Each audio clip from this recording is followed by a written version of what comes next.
Greetings, I'm Dike Rostant. Welcome to In-Depth. I'm very happy that we're able to have conversations like this where we're seeing partnerships designed to aid the development of the youth in Trinidad and Tobago. We are going to be speaking with Youth Officer 2 Annalicia Barratt about the YTEPP program that is being facilitated by the Ministry of Youth Development and National Service.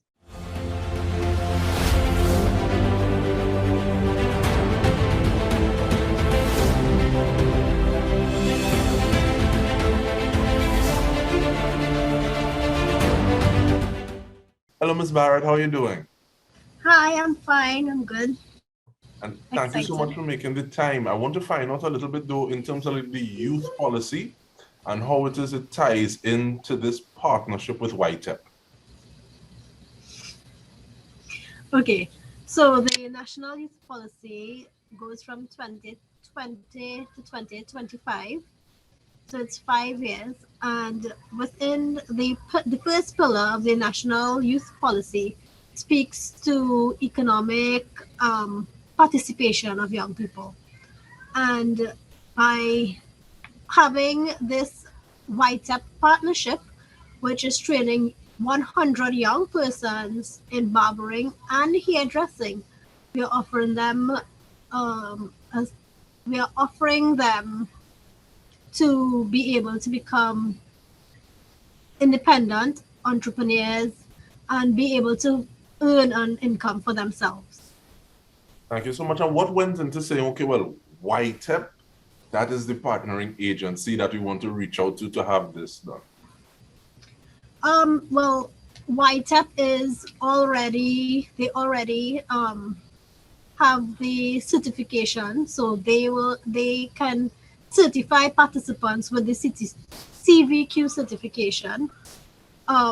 For the ministry to be able to do that, we would have to go through an assessment by the National Training Agency. So we have the space, which is the St. James Youth Facility, and YTEPP has the tutors and the capacity to help us facilitate this program. So it's a collaboration. But YTEPP is not the only organization that we have running programs with. We also have partnered with NESC as well as MIC to facilitate other programs. Now you want me to ask what are some of those other programs? So I'm going to start stretching outside of this a little more, but give me that information now, because you never know who is the person who say, yes, I wanted to do that all the time, and then they hooked on to the rest of the conversation.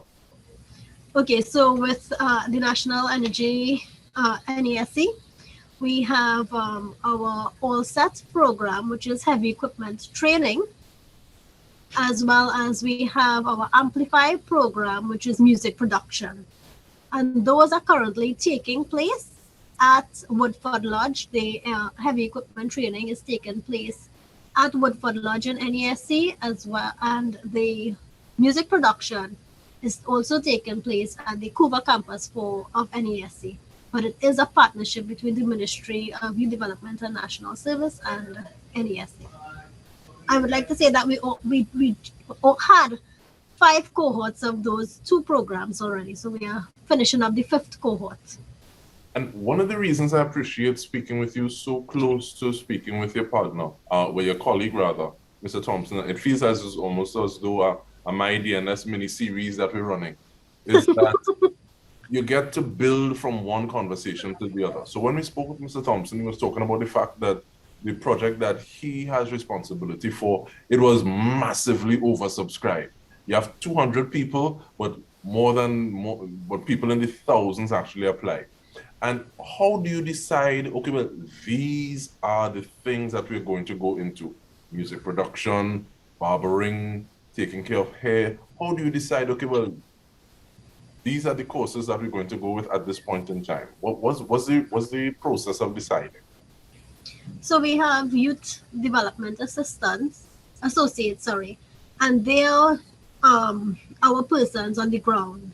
So they are required to do needs assessment in the communities with the young people, and they would get back to us and inform us, okay, people would like skills training. There's a demand for this type of training in this community.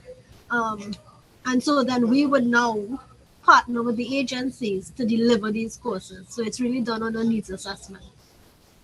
So it make me wondering, so how do people say that in the community, as opposed to just say putting it out on the website or putting it out on the digital platforms, actually going and asking people, what do you want to learn? What do you want to be a part of?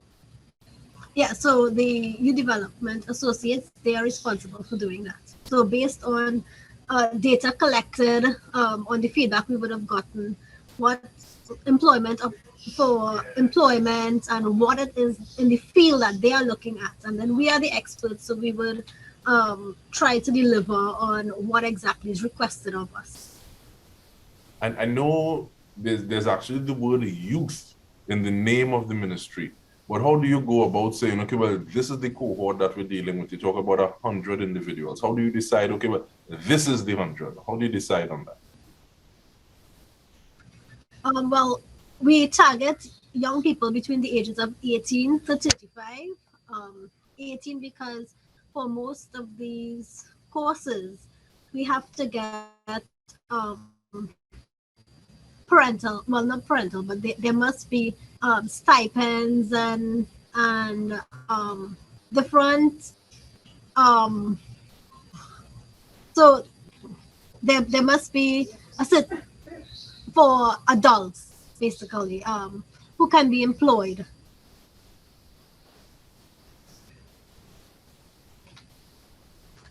I like the fact that you're able to learn, and while you're learning, there's also something coming in. Talking to politicians and technocrats, the term in vogue this rounds is you're flying the airplane while you're building it. Now, I can see someone saying, okay, well, I would love to learn this skill, but while this skill learning, food have to eat. So being able to say, okay, well, that is one thing that I don't need to really worry about at this point in time. I am actually earning while learning is something that I appreciate a great deal. Now, looking at it, I see barbering, hairdressing, hair weaving. I see digital enhancement skills as well. Is it that this is another cohort that will be coming, another one that was started, or is it already something that is in train? No, the digital cohort is included in this course, in this barbering and hair weaving course. All right, and how long will it take? How long does it last? The course is ending on the 29th of September. All right, and when you say... It started in August, and so it ran for 5 weeks. All right, and when they come out, you say they're going to get that certificate of, is it just participation as well as it shows some level of competency? Give me that information again. Yes, so because it's YTEPP, they are recognized and can provide CBQ certification. So it's not just a certificate of participation, but it is a CBQ certificate. And remind me, is that CVQ, can it be taken outside of Trinidad and Tobago, or is it just here? Yes. All right, and with that, I want to take a short break, and then we return. We keep on talking with Ms. Annalicia Barratt, a youth officer 2, about the YTEPP program partnership with MYDNS. Do not move, we return with more.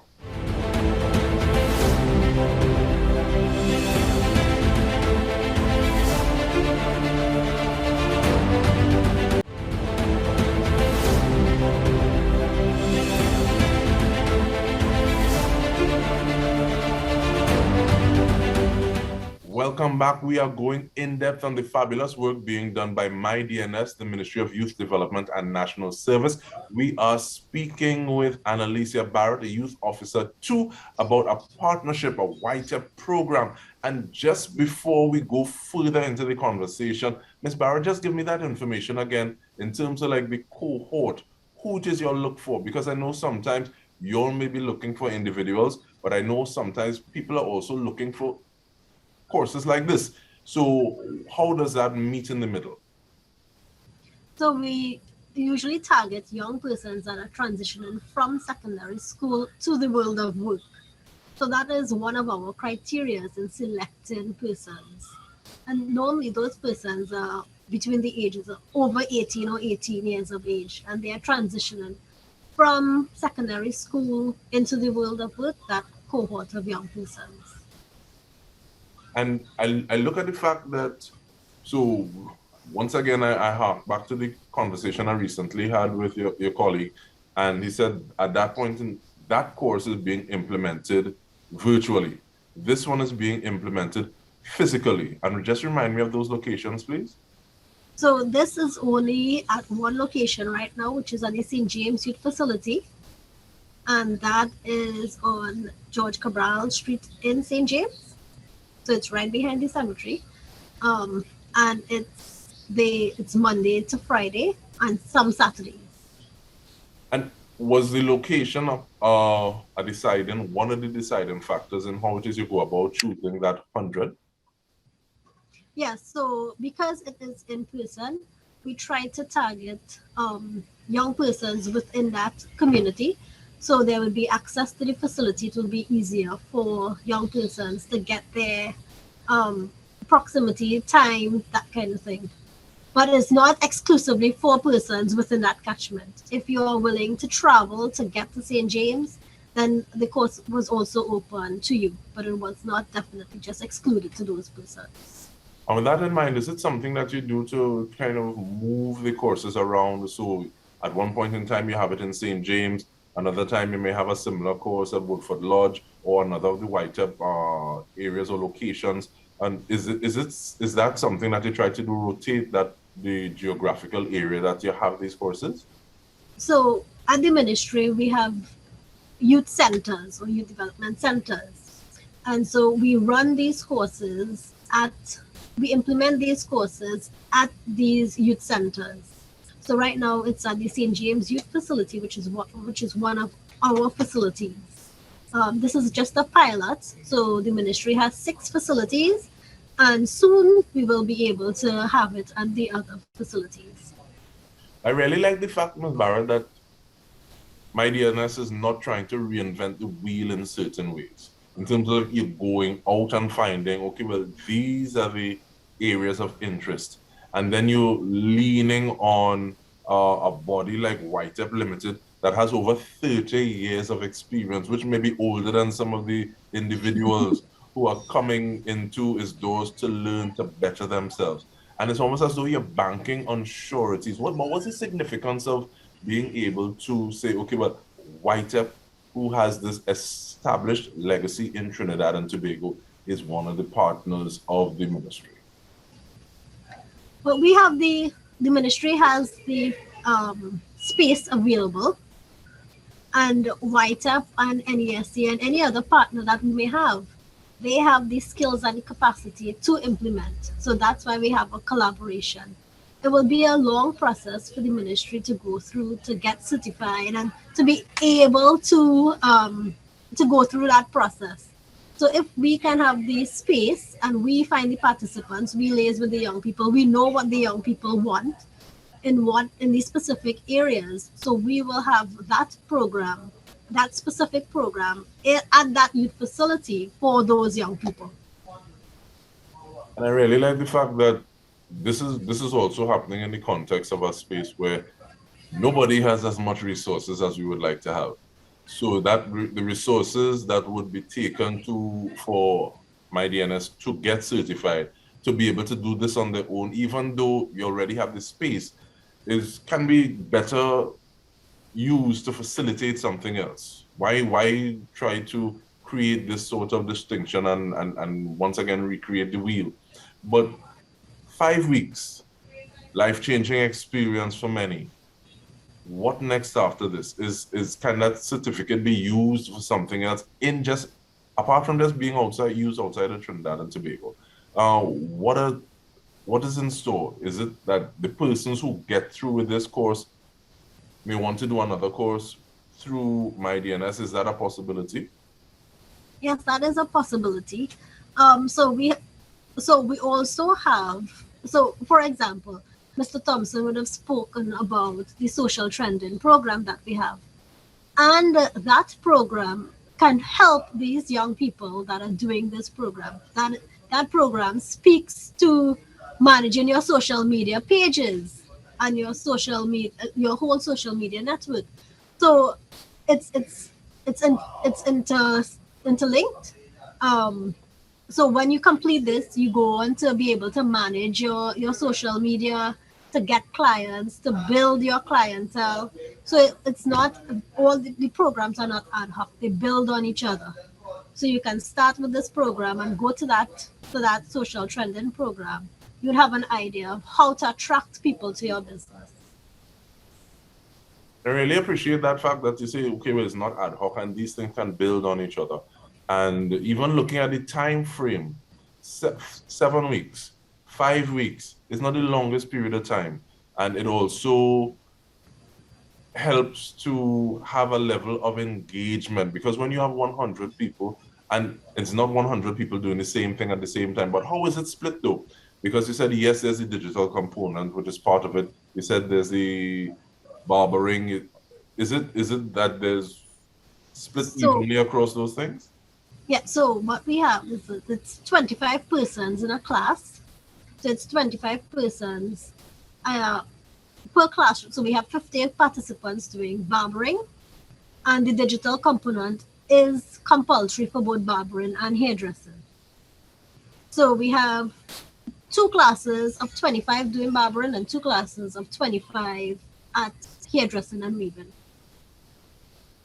Now I want to ask you, Ms. Barratt, people, I don't know if to ask you or to ask YTEPP, but they need volunteers, and because they say it's 25 people, so and I'm asking this question because school is going to open, school is going to start.